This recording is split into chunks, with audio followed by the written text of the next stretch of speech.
आज का हमारा डिस्कशन मेनली हमने रखा है रिसोर्स मैनेजमेंट पर। तो सबसे पहले आज हमने रिसोर्स मैनेजमेंट को एज टॉपिक क्यों चुना रिसोर्स टॉक के अंदर।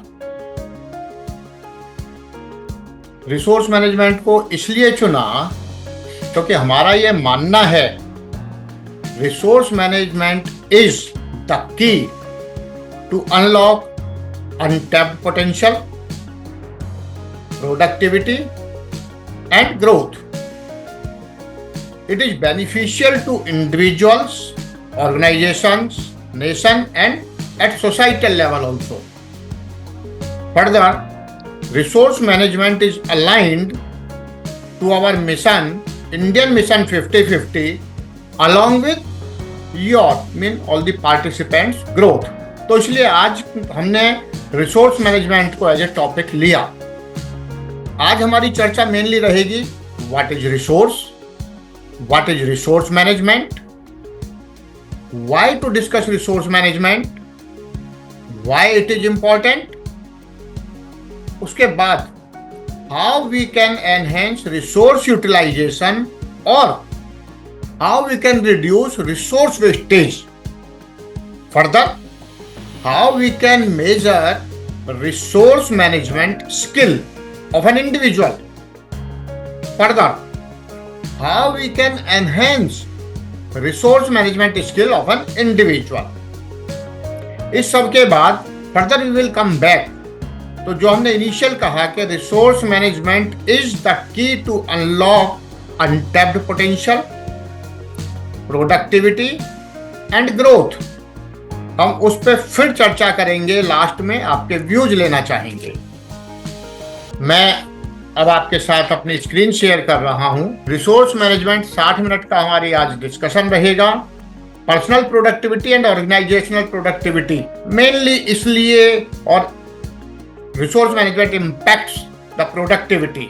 जो अभी हमने बात की resource management is the key to unlock the untapped potential, enhance productivity, enhance growth. It is beneficial to personal, organizational, national and societal growth. It is aligned to our mission. Further we will discuss जो मैंने अभी आपसे बात की थी। Ground rule से हम अपना माइक म्यूट पे रखेंगे। अगर कुछ हमें कहना है चैट में लिख सकते हैं या हम अपना हैंड रेज कर सकते हैं, तो इंटरमिटेंटली इन बिटवीन हम डिस्कस कर सकते हैं। अदरवाइज लास्ट में तो आपके व्यूज लिए ही जाएंगे। फ्रेंड्स, अब ये आपके सामने एक फोटो दिखाई दे रही है। लेफ्ट में सुनील जो एक दीवार को धक्का दे रहे हैं और राइट में विक्टर जो बैठे हुए किताब पढ़ रहे हैं। उनकी बैकग्राउंड आप देख रहे हैं। 1 मिनट अभी मैं इस पर रुकूंगा, इसको आप जरा देखें ये पिक्चर क्या डिपिक्ट करती है। ये पिक्चर मैंने स्पेसिफिकली इसलिए लगाई क्योंकि ये बात मुझे मेरे मैथमेटिक्स के टीचर 9th और 10th में कहते थे। तो उस टाइम थोड़ा मुझे गुस्सा आता था उनकी इस बात पे, क्योंकि उन्होंने मुझे, सुनील ये मैं हूँ, विक्टर बेसिकली मैंने नाम चेंज कर दिया है। हमारी क्लास में एक मिस्टर अविनाश बैक्टर होते थे, उन्होंने उनके नाम से मुझे और उनको कंपेयर करते थे। तो उस कंपैरिजन को आज अगर मैं विचार करता हूँ मैनेजमेंट पर्सपेक्टिव में, तो मुझे बड़ा इफेक्टिव लगता है। मैंने आज उसी को एक पिक्चर के तौर पे दिखाने की कोशिश की है। तो कोई अपने व्यूज इसमें रखना चाहेगा या मैं अपनी बात रखूं सामने? जी, मैं इस पिक्चर को एक्सप्लेन करता हूं। पहले मैं आता हूं अपने 9th और 10th के जो हमारे मैथमेटिक्स टीचर थे उनके बारे में। जो वो कहते थे कि सुनील और बैक्टर या विक्टर, इन दोनों को मैंने भेजा, जाओ भाई दीवार तोड़ के आओ। सिमिलर दीवार है, 100% सिमिलर दीवार है, 2 दीवारें हैं। तो शाम को जब वो वापस आए तो उन्होंने ये देखा कि सुनील तो लगा हुआ है, लेफ्ट में आप देख रहे हैं, दीवार को धक्का मारने पे तरबतर पसीने से। दीवार टूटी नहीं। और जब मैं पहुंचा, यानी हमारे मैथमेटिक्स के टीचर जब पहुंचे, तो सुनील कहता है देखा सर मैंने कितनी मेहनत की, लगा हुआ हूं मैं अभी तक। और दूसरी तरफ जो विक्टर या बैक्टर था वो मजे से बैठा हुआ किताब पढ़ रहा है, दीवार टूटी हुई है। तो उस टाइम हमें लगता था कि ये सर ना जबरदस्ती की एक मजाक बना रहे हैं मेरा। पर यहाँ अगर मैं आज उसको उसी परिप्रेक्ष्य में देखने की कोशिश करता हूँ तो कहीं ना कहीं दोनों के थॉट प्रोसेस में डिफरेंस दिखाई दे रहा है। कुल्हाड़ी सुनील के पास भी है, कुल्हाड़ी विक्टर के पास भी है, टूल सुनील के पास भी है, टूल विक्टर के पास भी है। मगर विक्टर जानता था कि उस टूल का कैसे इस्तेमाल करना है। उसने उसको इस्तेमाल किया, उसने उस टूल को पहचाना, उसको इस्तेमाल किया, अपना इंटेंडेड ऑब्जेक्टिव अटेन किया और बैठे हुए बचे हुए टाइम में अपनी स्टडी में लग गया।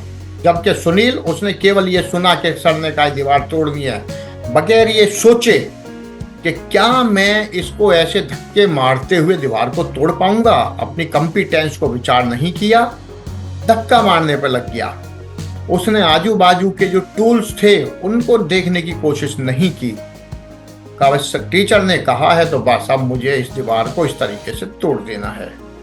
तो यहाँ कहीं ना कहीं एक लेसन निकल कर आया कि हमें टूल्स की जानकारी अगर होगी तो हम बेटर रिजल्ट दे पाएंगे। वो 9th 10th का लेसन आज मुझे दिमाग में जाता है। इसके अगली पिक्चर, नेक्स्ट पिक्चर आई स्क्रीन पर। उमंग काइंडली राइट। हाँ यस सर, राइट हो गई तो पिक्चर। हाँ तो फ्रेंड्स अब ये देखें नेक्स्ट पिक्चर। यहाँ फिर वही सुनील और विक्टर हैं। सर ने बोला कि जाओ जंगल में एक जैसे दो पेड़ उन्होंने मार्क कर दिए कि इनको काटो और इनके छोटे छोटे टुकड़े कर दो। दोनों में आप देख रहे हैं, यहाँ सुनील अब थोड़ा समझदार हो गया। उसने देखा वहां पर एक आरी रखी हुई है, टूल है, उसको लिया और उसको लेके पेड़ काटने में लग गया। मगर आप देखें दोनों के रिजल्ट में डिफरेंस। सुनील अभी लगा हुआ है पेड़ काटने में, जबकि राइट में विक्टर उस पेड़ को काट के फर्दर उसके पीसेस करने में लगा हुआ है। क्या डिफरेंस था? यहां जो हमारे सर उस टाइम बताते थे वो मैं आपके सामने फिर शेयर कर रहा हूं कि दोनों को एक जैसी आरी दी गई। वो अगर हम बात करें हिंदी में भोंटी या ब्लंट आरी थी, जिसके के धार तेज नहीं थी। सुनील ने लिया उस आरी को और उस आरी के साथ वो आगे चला गया। मगर जब विक्टर ने देखा, उसने कहा इस आरी से तो मैं पेड़ को नहीं काट पाऊंगा। उसने सोचा, उसको थोड़ा शार्प किया, उस सौ को शार्पन कराया और उसके बाद वो पेड़ काटने पे लगा।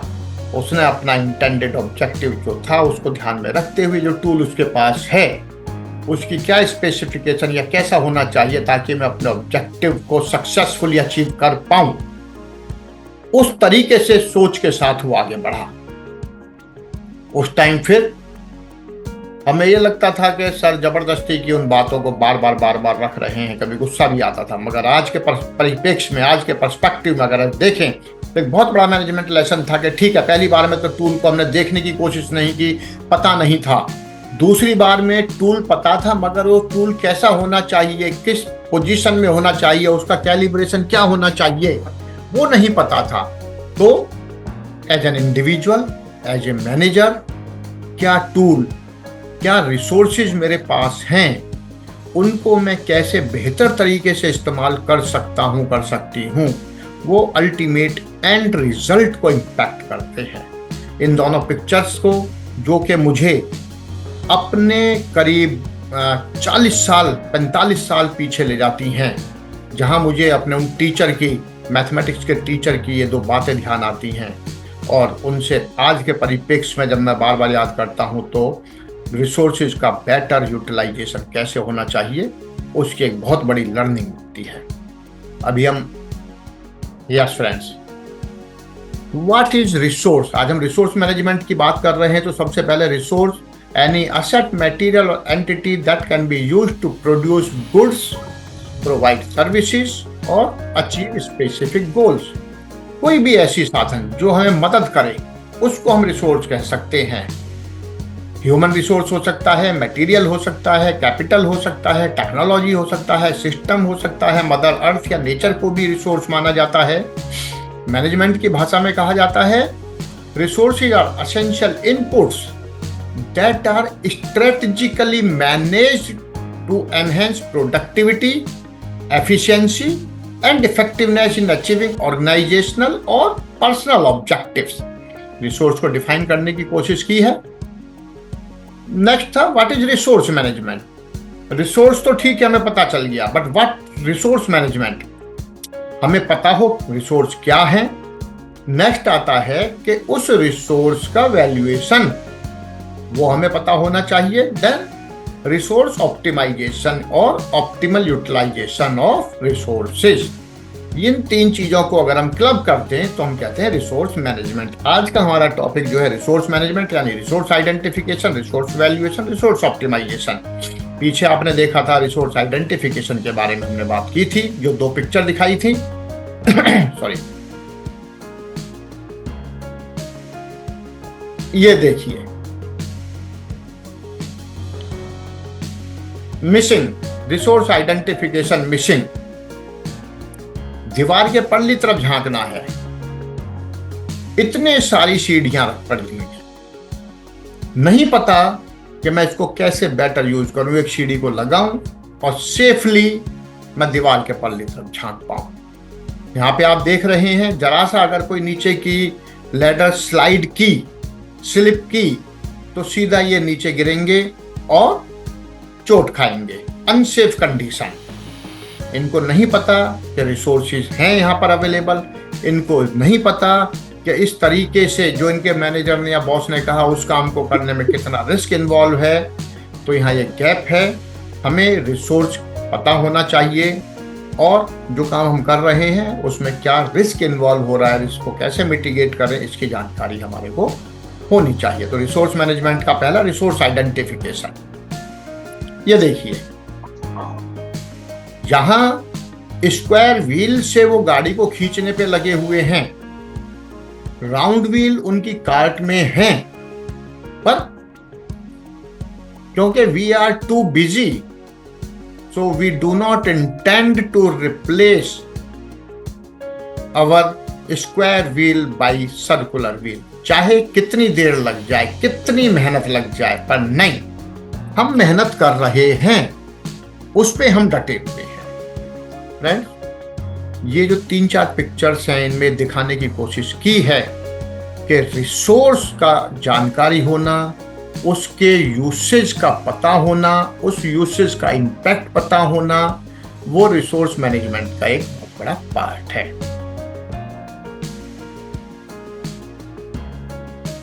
ये जो आपके स्क्रीन पे दिखाई दे रहा है, पार्लियामेंट वेस्टेज, ये पिछली पार्लियामेंट की बात है। 2023 में जब पार्लियामेंट हुई थी, विंटर सेशन था, उसमें Shri Arjun Meghwal ji, minister of state parliament affair, उन्होंने एक डाटा शेयर किया था।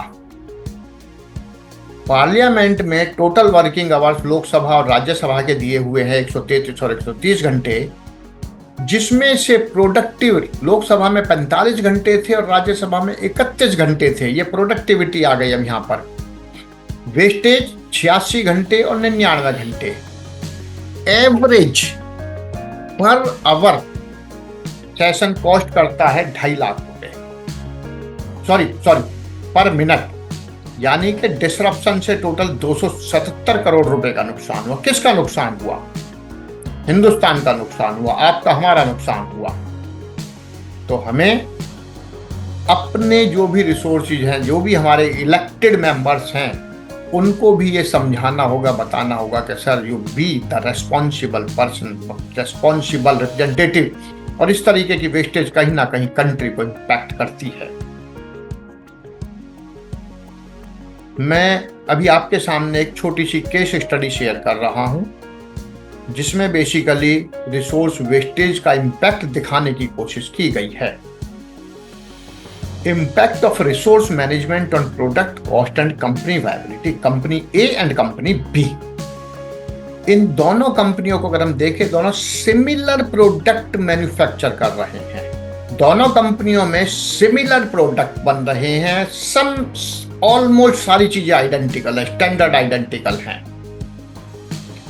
सेम नंबर ऑफ वर्कर हैं, सिमिलर प्रोडक्शन टेक्नोलॉजी है। सिग्निफिकेंट डिफरेंस क्या है? how they manage their resources, particularly their non-value added activities in management और वेस्टेज, यानी कितना वेस्ट रिसोर्स वेस्ट हो रहा है। कंपनी ए वो 25% वेस्टेज कर रही है, कंपनी बी 50% रिसोर्स वेस्ट कर रही है। दोनों कंपनियां रिक्वेस्ट है इसको पीपीटी मोड पे फुल पे कर दे, दिखाई नहीं दे रहा है। नहीं जा पा रहा नगेंद्र जी, क्योंकि पता नहीं, मैं देख रहा था कुछ चैलेंज आ रहा है। मैं हाँ, कोई बात नहीं है, टेक्नोलॉजिकल चैलेंज है सर इसमें। ओके कैरी कर।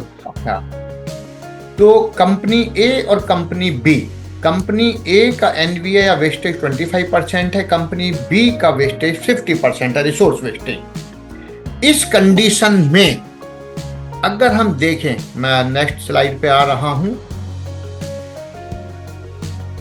कंपनी ए का प्रोडक्ट अगर कॉस्ट करता है 1000 रुपए, तो कंपनी बी का प्रोडक्ट कॉस्ट करेगा 1500 प्लस, ये करीब 1570-75 रुपए जाता है।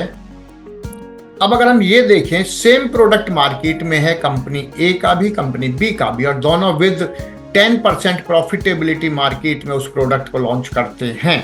तो कंपनी ए का प्रोडक्ट आया 1100 रुपए का, कंपनी बी का प्रोडक्ट आया 1650 रुपए का। अब ऐसी कंडीशन में कौन सी कंपनी का प्रोडक्ट बिकेगा? नो डाउट कंपनी ए का, क्योंकि वो सस्ता है, सिमिलर क्वालिटी है। इंपैक्ट क्या आएगा? धीरे धीरे धीरे धीरे कंपनी ए ग्रो करती चलेगी, कंपनी बी डाउन चलती चली जाएगी। कंपनी ए में जो एम्प्लॉइज काम कर रहे हैं, जॉब सिक्योरिटी है, ग्रोथ अपॉर्चुनिटी है। कंपनी ए जो प्रॉफिट कमा रही है, able to invest in R&D, training, better work condition, potential for higher wages, potential for growth, innovation and sustainability. धीरे धीरे कंपनी बंद होनी चालू हो जाएगी, कंपनी ए ग्रो करती चली जाएगी, मार्केट शेयर को कैप्चर करती चली जाएगी।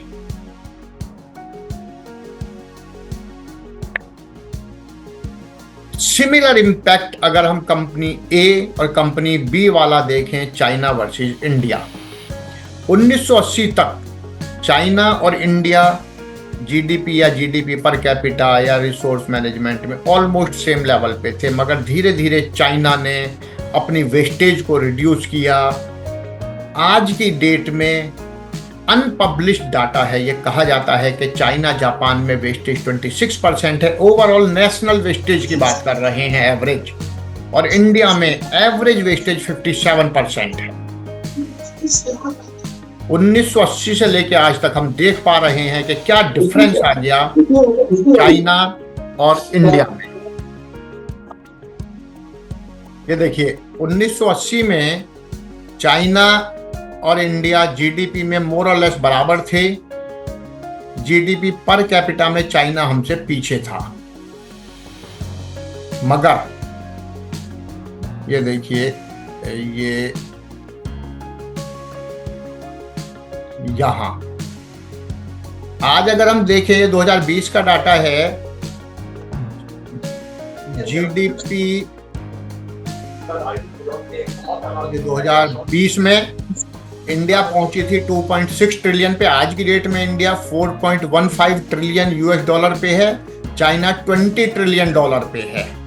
और जीडीपी पर कैपिटा की अगर हम बात करें, 2020 का डाटा है, इंडिया अराउंड 1900 यूएस डॉलर पर थी जीडीपी पर कैपिटा, और चाइना 10,000। आज की डेट में इंडिया करीब 2500 यूएस डॉलर पर है पर कैपिटा में, और चाइना करीब 12,500। फर्क वही जो हमने अभी बात की थी वेस्ट रिडक्शन एनवीए वाली, चाइना 26% और इंडिया 57%। कितना इम्पैक्ट आता जा रहा है। तो फ्रेंड्स, ये इम्पैक्ट है रिसोर्स मैनेजमेंट का। आज हमने रिसोर्स मैनेजमेंट का जो टॉपिक लिया वो इसीलिए लिया कि उस पर हम एस्टेब्लिश कर पाएँ कि इसका क्या इम्पैक्ट है। ये देखिए, अब जीडीपी पर कैपिटा इंडिया की एज ऑन डेट 2025 में दिखाई दे रही है 2,500 यूएस डॉलर, 139th रैंक है। और जो कंपनी टॉप पर है वो $1,51,000। चाइना 72nd रैंक पर है, करीब $13,000 जीडीपी पर कैपिटा। ये इम्पैक्ट है वेस्टेज का। उन्होंने अपनी वेस्टेज को रिड्यूस किया, प्रोडक्टिव बनाया कंपनी को, पर हर इंडिविजुअल प्रोडक्टिव है तो उसका इम्पैक्ट यहाँ आ रहा है। रिसोर्स वेस्टेज के example office as well as personal, generally time, human body, capital, finance, ये रिसोर्सेज, डिफरेंट रिसोर्सेज कौन कौन से हैं। अब सबसे पहले जो हमने बात की थी कि हमें ये पता होना चाहिए कि व्हाट इज रिसोर्स आइडेंटिफिकेशन। तो पहला स्लाइड कि हमें ये पता हो हाउ ना। अब हम आ गए हैं कि how we can enhance resource management capability, competence, how we can reduce resource wastage, how we can enhance resource utilisation level. तो उसके लिए जैसा एक आजकल बुक आ रही ना, मेजर व्हाट मैटर्स, इसके साथ दूसरी कोट आती है, if you can't measure you can't manage. तो यहाँ रिसोर्सेज हमारे लिए इतने इम्पोर्टेंट हैं तो हमें उसको सबसे पहले पता होना चाहिए कि कौन सा रिसोर्स है, उसकी क्या वैल्यू है, कितना हम उसको यूटिलाइज कर पा रहे हैं, कहाँ वेस्ट हो रहा है, देन उसको हम फिर कैसे वेस्टेज को मिनिमाइज कर पाएंगे या उसके यूटिलाइजेशन लेवल को बेटर कर पाएंगे। तो पहला रिसोर्स आइडेंटिफिकेशन, मैं इसको ऑफिशियल ऑर्गेनाइजेशनल पर्सपेक्टिव में बात कर रहा हूँ। तो डिफरेंट रिसोर्सेज ये एग्जाम्पल के तौर पे हैं, आप इस लिस्ट को और बड़ा कर सकते हैं। जो भी आपको लगता है कि anything which is helping me to achieve the intended objectives, ये लिस्ट अकॉर्डिंगली हम बड़ा करते चलेंगे। रिसोर्स आइडेंटिफिकेशन के बाद रिसोर्स वैल्यूएशन। इसमें वैल्यूएशन में दो कंपोनेंट मायने रखते हैं कि उसकी एक तो financial aspect as well as scarcity. ये मैंने वही रिसोर्स यहाँ पे लिस्ट आउट कर दिए हैं जो कि मैंने पीछे लिए थे। आप इसको अपने अकॉर्डिंगली मॉडिफाई कर सकते हैं। Valuation financial part as well as scarcity part. Financial और स्केर्सिटी पार्ट हमारे को मदद करेगा जब हम इसके ऑप्टिमल यूटिलाइजेशन की बात करेंगे कि कौन से रिसोर्स को प्रायोरिटी के साथ हमें कैसे इस्तेमाल करना है। ये अभी वैल्यूएशन पार्ट आया। इसके अगले पर जब हम चलते हैं, हर रिसोर्स का ऑप्टिमम यूटिलाइजेशन लेवल क्या होना चाहिए, ऑप्टिमम की बात कर रहा हूं मैं। अभी मैं ये बात नहीं कर रहा कि हम कितना किस तरीके से कितना यूटिलाइज कर रहे हैं। ऑप्टिमम जब हमें पता होगा, देन नेक्स्ट हम जा रहे हैं कि as on date utilisation and gap. Optimum पता है, करंट लेवल पता है, तो उसके अकॉर्डिंगली हम उसका गैप निकाल पा रहे हैं। देन परेटो प्रिंसिपल की मदद से कौन से रिसोर्स को हमें पहले बेटर तरीके से उसका यूटिलाइजेशन लेवल बढ़ाना है, उस पे काम करेंगे और धीरे धीरे धीरे धीरे वेस्टेज को मिनिमाइज करेंगे। क्या ये सब चीज इमीडिएट हो जाएगा? नहीं, टाइम टेकिंग है। बस ये एक थोड़ा सा कंसेप्ट दिया जा रहा है ताकि कंसेप्चुअलाइजेशन हो, उसके साथ फिर हम आगे बढ़ें, धीरे धीरे अपने रिसोर्सेज को आइडेंटिफाई करते हुए, उसकी ऑप्टिमम यूटिलाइजेशन लेवल जानते हुए, करंट लेवल क्या है, इसमें वैल्यू स्ट्रीम मैपिंग और काफ़ी सारे टूल्स यूज होते हैं। तो जो हमें ठीक लगे, ऐसा नहीं है कि हम एक ही दिन में इसको 100% ठीक कर लेंगे, नहीं।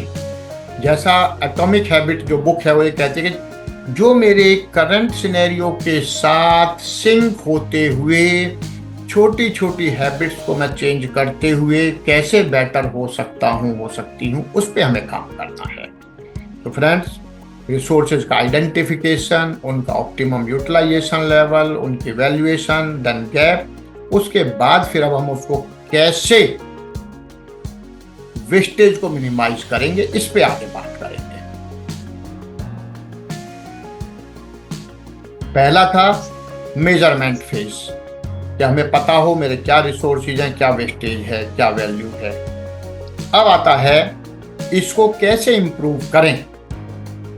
यहां दो तरीके से, पहले तो किसी इंडिविजुअल की क्या रिसोर्स मैनेजमेंट स्किल लेवल है, कंपिटेंसी लेवल है, तो हम इसको बोलते हैं स्किल कंपिटेंसी नंबर। ये एक नया टूल इंट्रोड्यूस किया है, इसके कॉपीराइट के लिए भी दिया है कि हमने अदरवाइज तो अगर हम किसी भी इंडिविजुअल के स्किल लेवल जानना चाहें, कंपिटेंस लेवल जानना चाहें, तो बड़े साइंटिफिक तरीके से जानने की कोशिश होती है, जो कि आमतौर पे फिर पॉसिबल हो ही नहीं पाता है, क्योंकि टाइम कंज्यूमिंग, बड़ा फाइनेंस इन्वॉल्व होता है, तो कंपनियां उस चक्कर में नहीं पड़ती।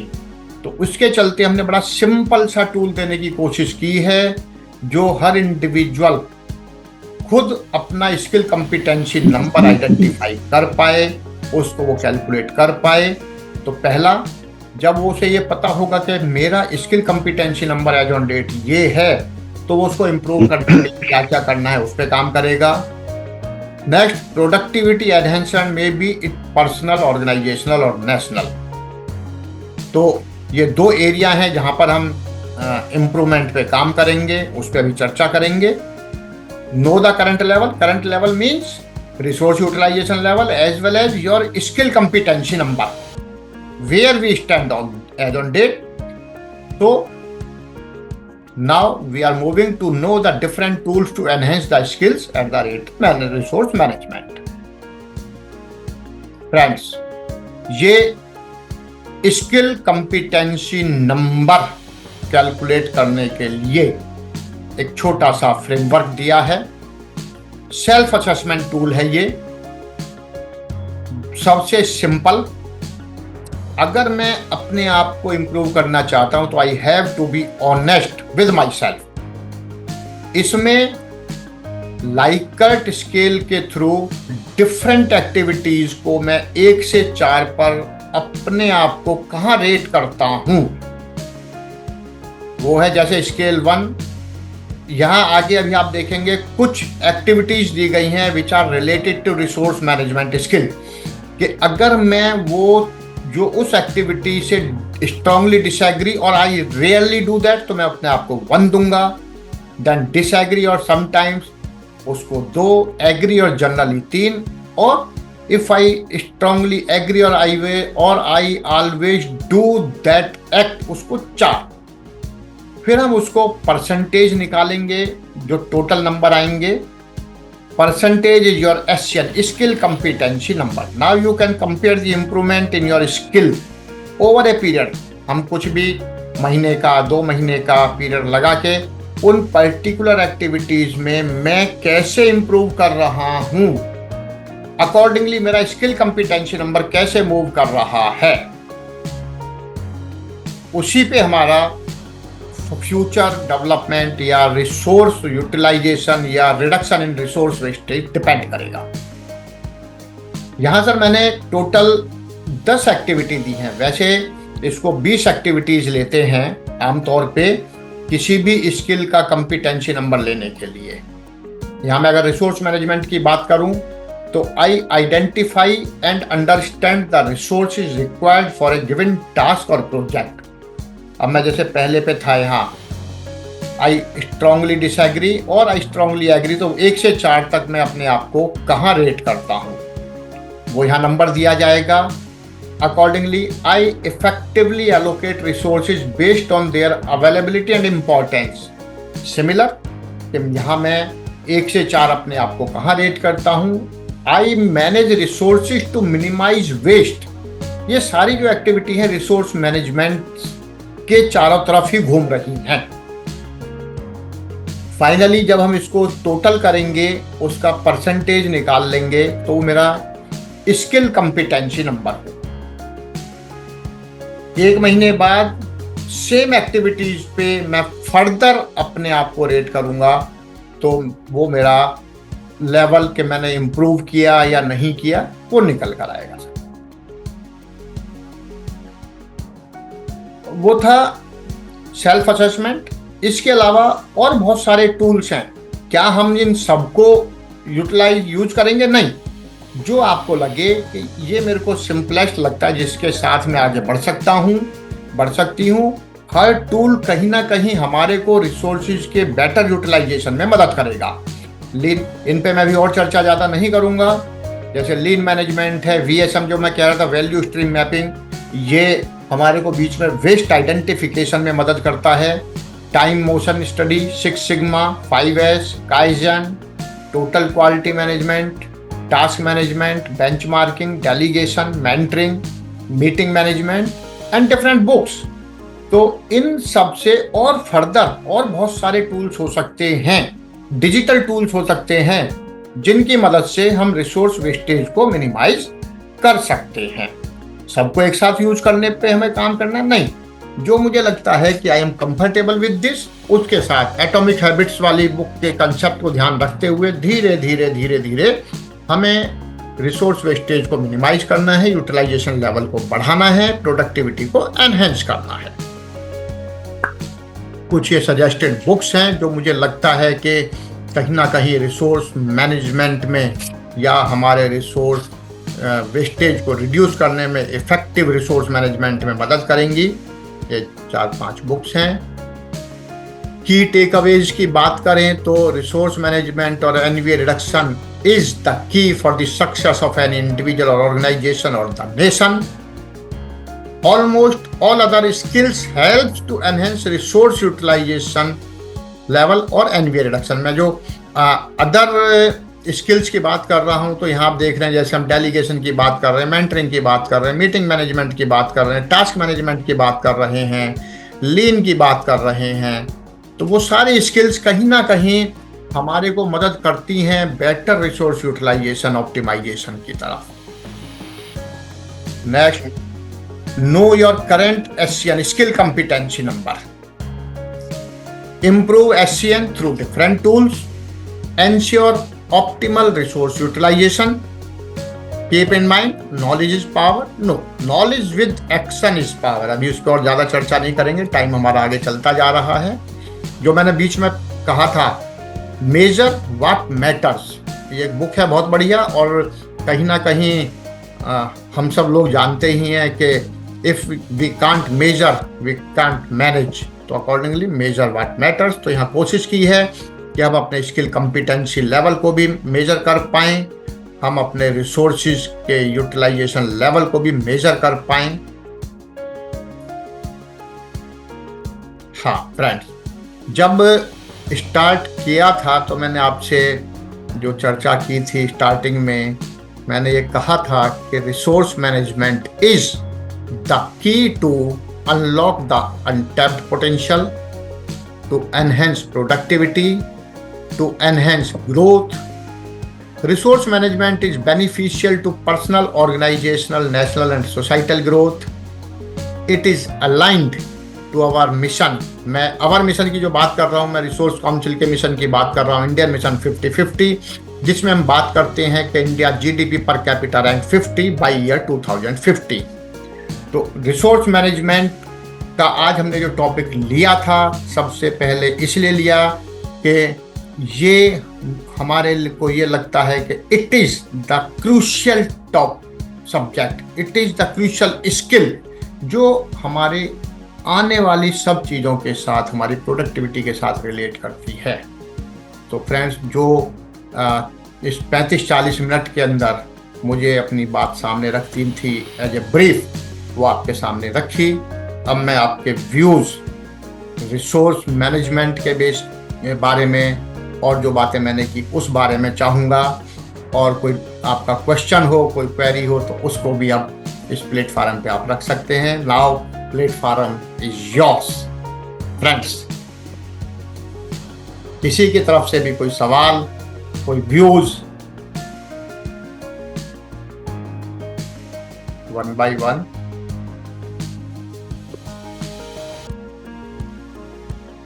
Gupta, good evening to all.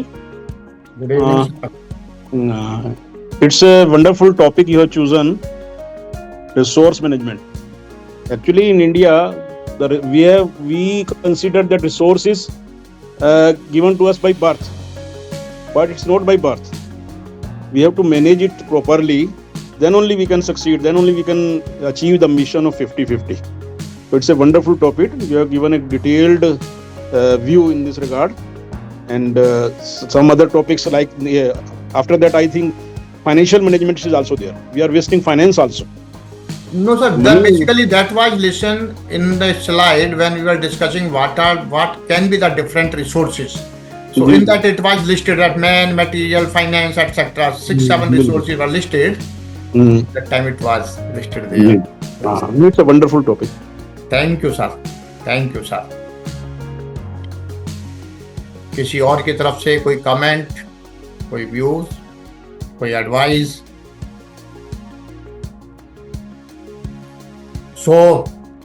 मुझे लगता है कि आज का जो डिस्कशन था वो हमारा कंक्लूड हुआ।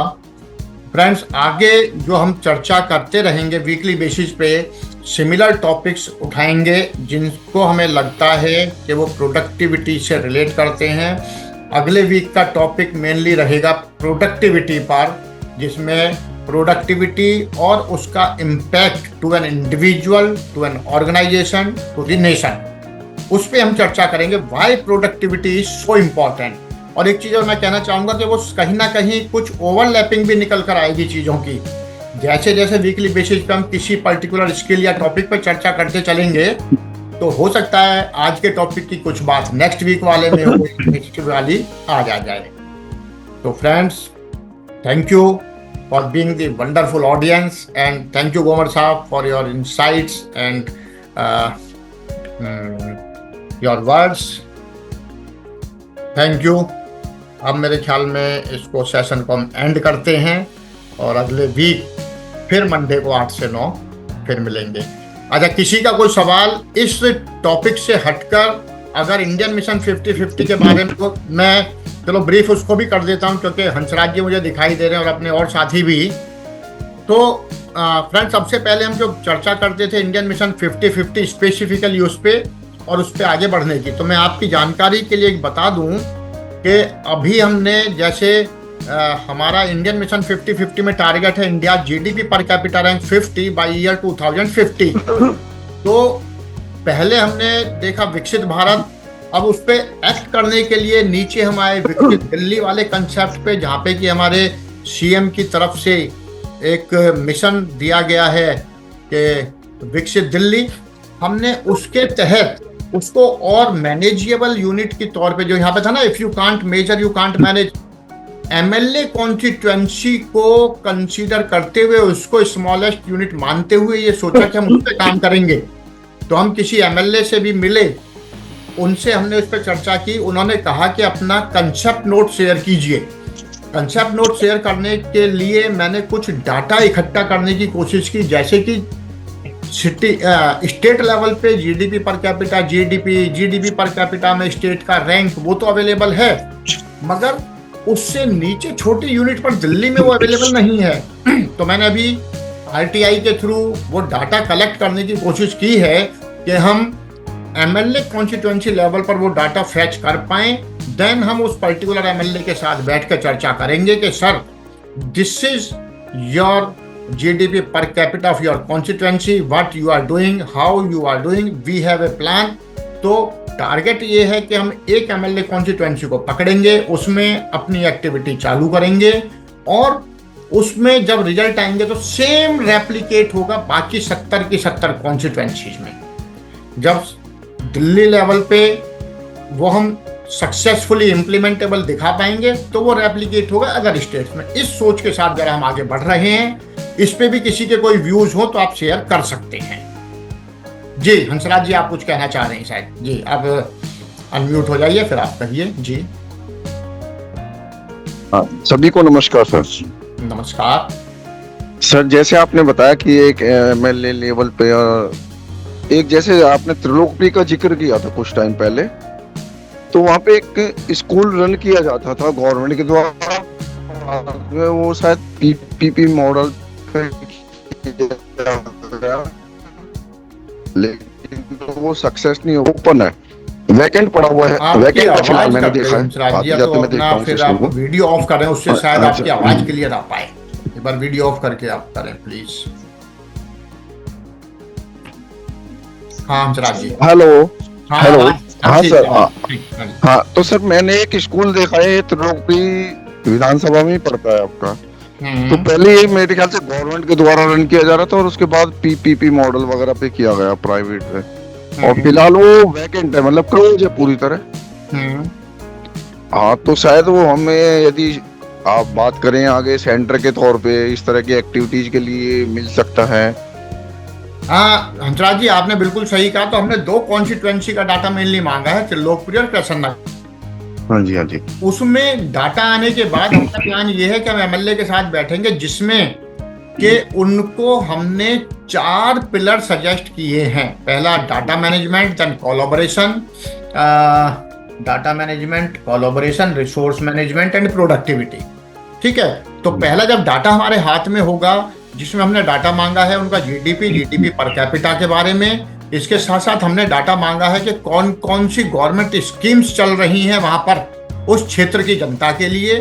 साथ ही साथ हमने डाटा मांगा है कि वहां कौन कौन सी एनजीओ काम कर रही हैं और वो क्या काम कर रही हैं, ताकि पहले हम एग्जिस्टिंग रिसोर्सेज जो हैं उस कॉन्स्टिट्यूएंसी में उसको कैसे बेटर यूटिलाइज कर पाएं। जैसे कि आपने स्कूल का नाम लिया, सिमिलर और बहुत सारी चीजें होंगी। तो हम किसी एक पर्टिकुलर स्कूल पे, मैं अगर रिसोर्स काउंसिल की बात करूं तो केवल वहीं फोकस नहीं करेगा। वो हो सकता है कि उसका एक पार्ट हो, उसमें आपके जैसे जो हमारे लीडर्स हैं वो हो सकता है कि वहां कुछ काम कर पाए।